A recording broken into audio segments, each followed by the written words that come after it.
Au départ, on a pensé qu'ils sont idiots, ils ne vont pas arriver. Mais il ne faut jamais prendre les gens pour des idiots. C'est un pays qui fascine tout autant qu'il inquiète. L'Iran est une nouvelle fois au centre de toutes les attentions. Cela fait plus d'un demi-siècle que le nucléaire iranien est au cœur des préoccupations internationales. Négociations, menaces, volte-face diplomatique. Téhéran veut-il vraiment la bombe? Eh bien, vous allez voir que cette question a déjà été posée par le passé. Qu'est-ce que nous allons faire avec une arme nucléaire? Vous avez des voisins qui sont... Nous attaquer à qui? À une grande puissance, c'est ridicule. Aux petits voisins, c'est ridicule, on n'en a pas besoin. Mais si c'est eux qui chercheraient à s'approprier des armes nucléaires, quoi faire? La même chose. Jérémy, Géraldine, bonjour. Et bonjour à vous, Fahimé Robiol. Alors c'est un sujet que vous connaissiez bien, car en plus d'être franco-iranienne, vous avez été ingénieur nucléaire en Iran, puis en France. France, votre terre d'accueil, d'ailleurs, lorsque vous avez fui l'Iran en 1979 à l'arrivée des islamistes. Alors, elle est intéressante, cette interview du Shah d'Iran en 1974. Non, la bombe atomique, ça ne nous intéresse pas. Et puis, il y a ce silence que l'on entend à la fin. Fahimé Robiol, vous étiez en Iran à cette époque. Est-ce que votre pays pensait déjà acquérir la bombe atomique? Je pense que je pourrais dire quelque chose qu'on n'en a pas parlé. Le Shah d'Iran, à l'époque, il était beaucoup plus en avance, je dirais, en termes de stratégie par rapport même aux Européens et aux Américains. Il disait qu'il ne faut pas qu'on brûle le pétrole autrement qu'avec créant des valeurs ajoutées. Donc, pour l'énergie, on a besoin des centrales nucléaires. Il avait commandé 5 en France, et puis son stratégie était, on ne va pas mettre tous les œufs dans un même panier, à d'autres pays, avec un cycle qui était complet, c'est-à-dire depuis la création de combustible, les réacteurs, jusqu'à traitement des déchets. Et peut-être que lui, il était beaucoup plus en avance par rapport à nous, parce que... Mais concrètement, cette bombe atomique, il la voulait ou pas? À ma connaissance, des informations que j'avais et puis ce qu'on nous disait, absolument pas. Alors le Shah d'Iran, on vient de l'entendre, parler très bien le français. Justement, dans l'inattendu, nous voulions revenir sur ces relations très fortes qui ont existé entre la France et l'Iran. On parle même d'un pays francophile. Géraldine, vous allez nous emmener dans un petit village de France qui a attiré les caméras du monde entier, dans les Yvelines. Oui, si je vous dis Neufle-le-Château, j'imagine que ça vous parle et on va en revenir ensemble là-dessus. Mais on commence tout de suite avec vous, Jérémy, aux origines du nucléaire iranien. Voilà, c'est l'inattendu et vous êtes bien sûr les bienvenus.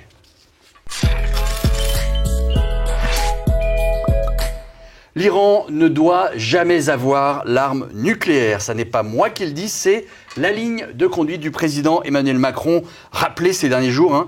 Pourtant, la France a joué un rôle majeur dans l'évolution, le développement du programme nucléaire iranien civil dès le début des années 60, Jérémy. Oui, on va revenir en 1961. L'Iran veut produire son électricité pour s'industrialiser. Ça tombe bien, le nucléaire, il le permet. Et la France, qui est un pays ami, s'y connaît un petit peu. Le Shah d'Iran, regardez, est en France, à Saclay, pour visiter le CEA, le Centre de recherche nucléaire. Il est accueilli par le haut-commissaire à l'énergie atomique qui se félicite de cette venue. C'était à la radio. Nous pensons en effet qu'au sein de notre Institut des sciences et techniques nucléaires, les futurs chercheurs ou ingénieurs iraniens pourront trouver la possibilité de s'instruire dans ces sciences neuves. Alors ces mots ne sont pas tombés dans l'oreille d'un sourd et l'Iran va bénéficier de notre savoir-faire en 1974. Le Shah d'Iran revient à Saclay, puis il visite aussi Marcoule, qui est un site majeur dans la production d'énergie nucléaire. C'est une visite d'État dans un but économique. La France achète le pétrole iranien et en échange, réponse du Shah dans un français impeccable. Qu'est-ce que nous pouvons acheter en France? D'abord, vos centrales nucléaires. Vous êtes en avance dans cette voie. C'est avec plaisir que nous le faisons. Plaisir partagé par la France. 5 centrales, vous l'avez dit tout à l'heure, sont commandées, mais dans un but civil, j'insiste sur le mot, pour produire de l'électricité. Car l'Iran, je le rappelle, en 1968, a signé le traité sur la non-prolifération des armes atomiques. Alors la France, elle va construire, entretenir ces 5 centrales, mais aussi, c'est très important, elle s'engage à former du personnel iranien. Et autre accord signé en 1974, celui-là très important aussi, l'Iran finance à hauteur de 1 milliard de dollars la construction d'une usine d'enrichissement d'uranium en France. Pour construire cette usine qui coûtera entre 5 et 10 milliards de francs, la France a créé un groupe Eurodif avec des partenaires européens. L'entrée des Iraniens dans cette entreprise est particulièrement bienvenue. En échange, l'Iran doit recevoir 10% de l'uranium enrichi. Sauf que cet uranium, l'Iran ne le verra jamais, parce qu'en 1979, les islamistes arrivent au pouvoir, le Shah est renversé, la France ne donnera pas du tout cet uranium, ni les centrales nucléaires promises. Et malgré ce revirement, l'Iran va maintenir son programme nucléaire, grâce notamment à un personnel bien formé. Robiol, ma première question, je voulais vous demander, est-ce que l'Iran aurait acquis une telle maîtrise de cette technologie du nucléaire civil, mais aussi militaire, sans la France aujourd'hui? La réponse est totalement non. La réponse est non. Il faut que je dise que Khomeini, quand il est arrivé, il a dit qu'est-ce que c'est que cette bêtise-là? On n'a absolument pas besoin d'énergie nucléaire. Et la première tête qui a été exécutée, c'était le ministre des Affaires étrangères, Khaled Bali, qui était quelqu'un extrêmement compétent, un diplomate hors pair, qui est simplement parce qu'il négociait ces projets-là. Et puis, c'était après, parce qu'on parle de savoir-faire français. Et moi, à cette époque-là, juste avant que j'entre à l'organisation nucléaire iranienne, j'étais une étudiante. Et pour pouvoir faire ma thèse, on n'avait pas des outils. Et on m'a envoyé au centre nucléaire de Fontenay-aux-Roses, justement pour faire des mesures. Et je repartais pour défendre ma thèse. Donc, et on me disait, même si je parlais absolument pas un mot français, on me disait, la France, c'est l'endroit qui excelle. Même les Américains étaient d'accord sur ces ensembles de compétences où la France excellait. Mais après, des personnalités qui travaillaient dans le nucléaire civil, ils ont été pratiquement tous limogés. Et l'affaire est tombée dans la main des militaires, des nouvelles personnes, donc des personnalités avec lesquelles je travaillais, ils sont complètement disparus. Vous pensez que ce que annoncent les Américains et les Israéliens, à savoir que l'Iran est en mesure aujourd'hui d'avoir une arme nucléaire, vous pensez que c'est vrai ou pas? Ou ça vous semble... Moi, je pense que c'est vrai. C'est vrai. Puisque, pour moi, cet outil, si on peut dire comme ça, c'est duquel dépend le survie du régime. Non seulement à l'extérieur, mais en interne, de pouvoir museler davantage la population. Et il faut voir que ça n'a pas commencé il y a 2 ans ou 3 ans. La découverte a été faite officiellement en 2003. Depuis 2003 jusqu'à maintenant, ça fait des années qu'on est en train de négocier.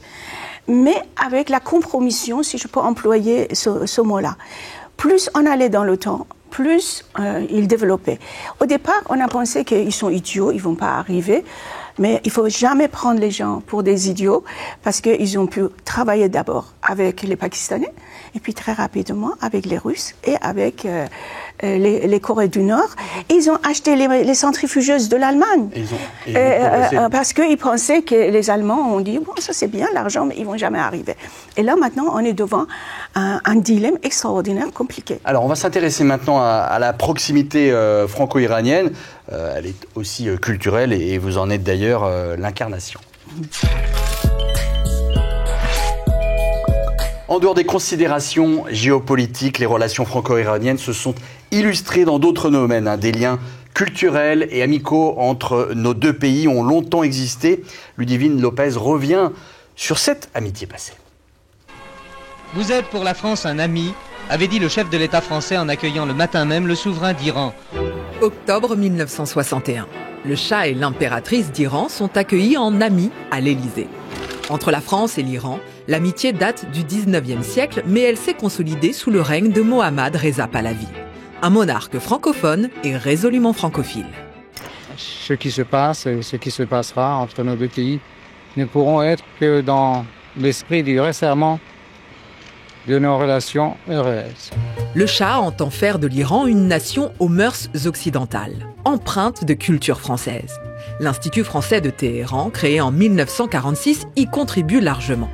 Lors de sa visite en Iran en 1963, le général de Gaulle saluait l'initiative.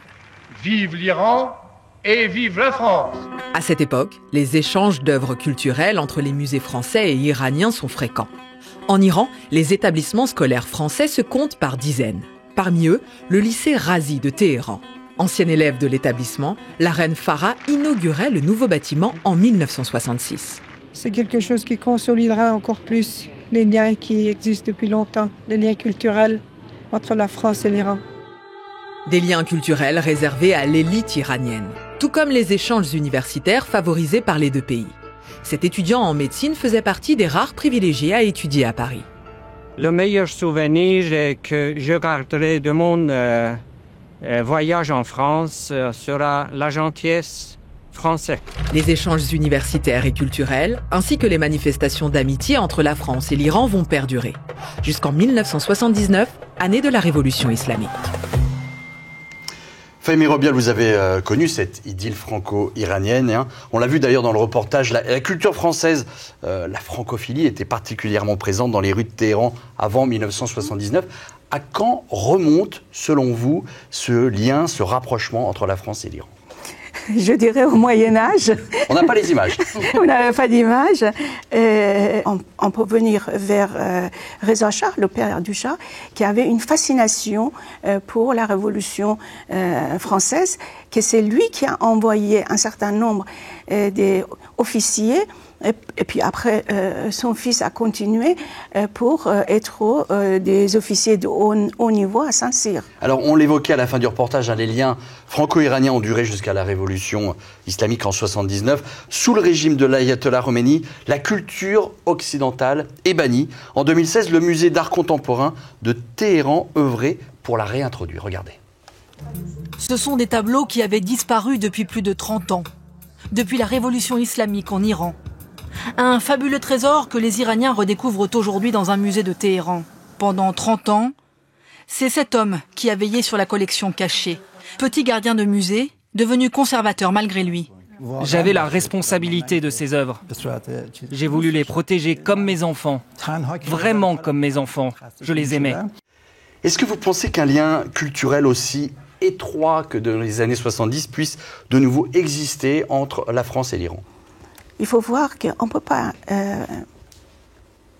étendre la culture sans une stratégie politique. Et aujourd'hui, avec tout ce qu'on voit... c'est pas possible. Non, je dirais, parce que c'est un héritage. Aujourd'hui, les Iraniens se rappellent à ce qui a été fait par Giscard d'Estaing et l'accueil de Khomeini. Et là, maintenant, dans cette bourbier de guerre, les paroles du président de la République, qu'on ne sait pas où il se situe, qui dit il faut qu'il y ait...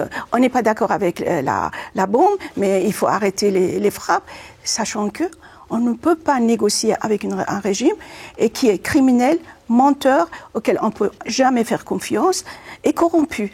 Donc, qu'est-ce qu'on va négocier avec... C'est dans ce sens-là qu'il faut faire attention, qu'il y ait une stratégie, soit une stratégie à long terme et pas simplement 4 ans présidentiels. Alors, parmi les symboles culturels français, il y a la Légion d'honneur, hein, plusieurs personnalités iraniennes l'ont reçue. Vous en faites partie, c'était en 2024. Que représente cette distinction pour vous ?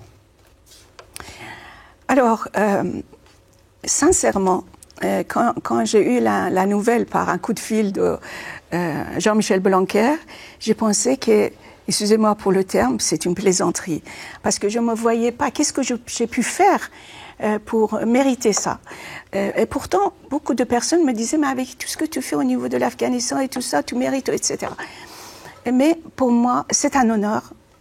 Contrairement à une autre personne. Justement, j'allais venir là-dessus. Marjane Satrapi, l'artiste, elle a refusé la Légion d'honneur pour dénoncer l'hypocrisie du gouvernement et en solidarité avec les femmes iraniennes. Qu'est-ce que vous pensez de ce geste ? Moi, je pense que c'est extrêmement dommage parce qu'elle a été élevée, même élevée dans le sens large de la chose. Elle est venue ici, elle était très jeune. Et on ne peut pas oublier tout ce que la France fait pour ces personnes-là, pour arriver à ce niveau-là. Et l'affaire de la Légion d'honneur, quand même, c'est quelque chose d'historique qui date de Napoléon Bonaparte. On n'a pas à s'occuper que le président de la République a dit ceci, donc je me fâche, etc. Alors, vous avez fui l'Iran avec l'arrivée du régime islamiste en 1979. Et là encore, la France a joué un rôle important. Il y a des liens, voire des choix politiques qui ont uni la France et l'Iran à tel point que pendant 4 mois, à la fin des années 70, un petit village des Yvelines a été surnommé la 2e capitale d'Iran. Où est-ce qu'on va, Gérald ? Eh bien, si je vous dis Naufle-le-Château, je suis sûre, Fahimé Robiol, que ça vous parle. Je vous vois les dents serrées. J'explique pour ceux qui ne savent pas. En octobre 1978, l'ayatollah Khomeini, principal opposant au Shah d'Iran, arrive en France avec un visa de touriste après 15 ans d'exil en Irak. Alors que la répression de toute forme de contestation au régime est assez féroce en Iran, ce religieux est dépeint comme un sage en France par la télévision française. Écoutez. Cet homme sous un pommier, c'est le chef le plus prestigieux de la religion chiite, l'adversaire le plus acharné du Shah d'Iran, c'est l'ayatollah Khomeini, dans sa retraite de Naufle-le-Château, après 15 ans d'exil passé en Irak. L'image est presque romantique, hein. Un vieillard sous son arbre, une retraite, ce sont les mots du journaliste, on l'a entendu. Dans ce premier reportage, le religieux ne parle pas, ne donne pas d'interview, mais le journaliste ne se demande pas non plus pourquoi la France, pourquoi cette ville, pourquoi Naufle-le-Château, pourquoi cette maison. Le maire du village n'était même pas au courant de cette venue. Évidemment, aujourd'hui, on sait que les services secrets français ont participé à cette installation dans ce village. 15 jours plus tard, Khomeini accorde sa première interview à TF1. On accuse fréquemment le mouvement actuel de révolte d'être rétrograde. Qu'en pensez-vous ? Notre mouvement est anti-rétrograde, et c'est justement contre le caractère rétrograde du régime du Shah que nous luttons. C'est la propagande qui fait croire le contraire. Un ayatollah pas rétrograde, voilà de quoi rassurer. Il se veut rassurant, cet ayatollah, et la presse française marche. Mais sous ces airs modérés, il faut savoir en fait que Khomeini diffuse des messages par téléphone qui sont ensuite transmis par cassette et diffusés en Iran. Dans ces enregistrements, des appels au soulèvement, des appels à la violence et à destituer le Shah. Il y a bien eu quelques remontrances de la part de Valéry Giscard d'Estaing, mais vraiment sans aucune conviction. Et il faut vraiment imaginer que vous le voyez d'ailleurs sur les archives, tout ça, ces appels, ces rencontres avec ses partisans, se passent sous le nez et même sous la protection de la police française. Car en fait, plus les jours passent, plus la foule augmente autour de cette maison de Naufle-le-Château. Au début plutôt discret, maintenant l'ayatollah reçoit les journalistes comme un chef d'État dans son salon avec, on va le voir, Mourouzi qui était le présentateur du JT de TF1 en direct pendant un quart d'heure. En plus des journalistes, il y a donc aussi une foule de partisans iraniens qui vient de toute l'Europe. Et regardez, quand le 16 janvier 1979, une date clé, c'est la date où le Shah fuit l'Iran, les caméras du monde entier sont à Naufle-le-Château pour immortaliser la joie de ces partisans de Khomeini qui se rassemblent devant cette maison devenue l'épicentre de la révolution. Le visa touristique devait durer seulement 3 mois, mais il est finalement prolongé par la France. Et pendant ces 116 jours que Khomeini a passé à Naufle-le-Château, il n'a cessé d'appeler à la révolte. Finalement, le 1er février 1979, il rejoint l'Iran à bord d'un avion Air France affrété par le gouvernement. Et il ne manque pas de remercier le pays hôte par la voix de son conseiller. Maintenant, après 4 mois que je réside en France, je quitte ce pays pour servir mon pays. Et c'est nécessaire que je remercie le gouvernement et le peuple français qu'ils prenaient les mesures de sécurité et ils me donnaient la liberté d'expression. Je vous vois sourire, de rire jaune. Le gouvernement français est donc remercié par l'ayatollah Khomeini. Ce même gouvernement espérait en retour signer, on l'a entendu, des contrats mirifiques de lignes ferroviaires, mais aussi de centrales. Mais vous l'avez dit, rien ne sera signé. Fahimé Robiol, vous étiez à Téhéran quand Khomeini a été accueilli par la France et diffusé ses messages d'appel à la révolte. Quelle a été votre réaction ? C'est l'incompréhension envers la France, la colère et celle de votre entourage, de votre mari qui était français, qui est français ? On ne comprenait pas. De toute façon, moi, depuis que je suis petite, je voyais les mollahs. J'étais très pieuse. À 9 ans, je faisais mes prières, même si mes parents n'étaient pas pratiquantes. Je faisais du ramadan et tout. J'étais très curieuse et j'ai continué à étudier. Donc moi, je ne suis pas tombée dans ce piège-là, comme beaucoup de personnes qui y sont tombées. Et ce qu'on faisait, si vous me donnez une minute, notre résistance concernait, on appelait à la demande de Shapur Bakhtiar, il n'y avait pas de moyen de sondage. Donc il avait laissé une ligne téléphonique ouverte. Donc vous imaginez le nombre de personnes qui voulaient appeler. Sa demande était simplement, vous dites que vous me soutenez. Le Premier ministre que le Shah d'Iran a nommé à la dernière minute. Voilà. Donc nous, on essayait de dire, s'il vous plaît... Mais ça paraît bien fait par rapport à l'aura qu'avait Khomeini. Eh ben, il faut dire que quand même, comme vous l'avez dit, chaque jour, on recevait la cassette par Air France vers Téhéran. Donc j'imagine qu'il faut que notre contribuable commence à dire pourquoi notre impôt est allé dans le ventre de cette action. Et quant à la personne qui est en train de parler, et je suis persuadée, il n'a jamais dit toutes ces choses-là. C'est pas du tout ni dans sa culture, ni dans sa façon de faire. On écrivait des choses qu'il ne demandait jamais, qu'il n'était pas d'accord pour le dire, et on le mettait en français ou en anglais, et pour un client, une clientèle, qui ne demandait que ça. Est-ce que du coup c'était un calcul politique de la part de la France? Le Shah était malade, était en mauvaise passe avec de la contestation aussi bien des mollahs que des communistes. Est-ce que vous pensez qu'ils ont cru à cette modération promise par l'ayatollah, ou ils sont fait berner, ou est-ce qu'ils ont dit on va sacrifier un pays, mais derrière on a quand même plein de contrats économiques? Je pense que le calcul du président Giscard d'Estaing, politicien et de Polytechnique, était on va remplacer les États-Unis. Ce qui n'a pas été comme ça. Et puis, très rapidement,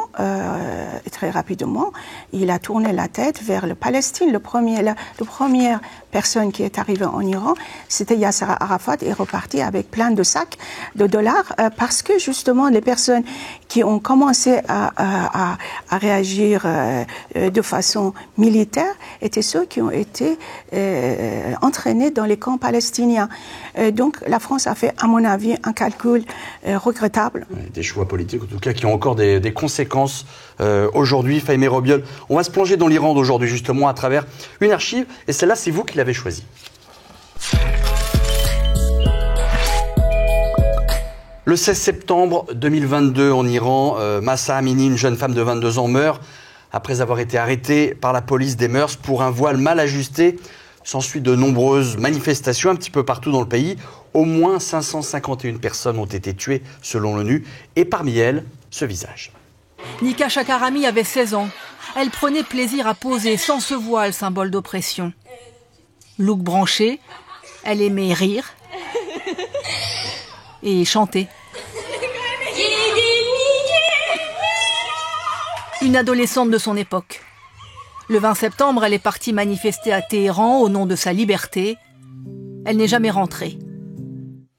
Fahimeh Robiol, je rappelle qu'aujourd'hui vous militez activement pour la défense des femmes iraniennes, pour leur liberté. Je rappelle d'ailleurs votre livre « Femmes, vie, liberté ». Parlons-en aux éditions Edilivre.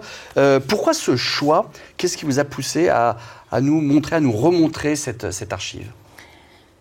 Pour dire que la contestation des femmes iraniennes n'a pas commencé en effet à cette révolution Femmes-Vie-Liberté. Ça a commencé le 8 mars, 2 mois après l'arrivée de Khomeini, où il a obligé les femmes de porter le tchador et non pas le voile. Et chaque fois que les femmes ont essayé, et puis derrière il y avait des hommes, et chaque fois, plusieurs tentatives, ça a été échoué. L'histoire de cette révolution Femmes-Vie-Liberté est très intéressante dans le sens où tout le monde a adhéré à cette idée en pensant que ma sœur pourra avoir cette même avenir, aller dans la rue et disparaître et puis avoir la même sort. Plus de conscience générale. Voilà.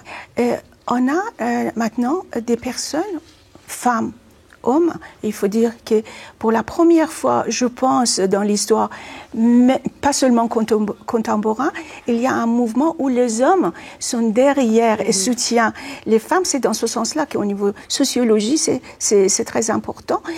Et on a tiré directement dans l'œil des gens pour les rendre aveugles exprès. Et moi, je les ai accueillis dans le cadre d'un événement il y a 10 jours.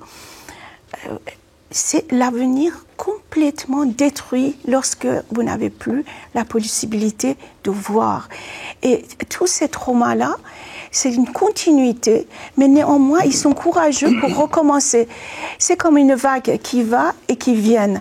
Et ce qui, je regrette dans ce qui s'est passé quelques jours, on n'a pas laissé que les gens aient un peu plus de confiance, que s'ils vont dans la rue, ça leur arrivera pas la même chose, pour qu'ils viennent aller dans la rue, réclamer la liberté, la laïcité, et ce que 85 millions de personnes pensent comme vous et moi. Merci en tout cas, Fahimé Robiol, d'être passé par le plateau de l'Inattendu. Jérémy, Géraldine, merci à vous et merci à vous qui nous suivez chaque semaine désormais sur le canal 16 avec, bien sûr, je suis rappelé à l'ordre, Femmes, Vie, Liberté. Parlons-en, votre ouvrage, Fahimé Robiol. Bonne semaine à vous. Le deuxième, c'est en persan et c'est gratuit pour être téléchargé en Iran et en Afghanistan. C'est dit. Merci. Merci.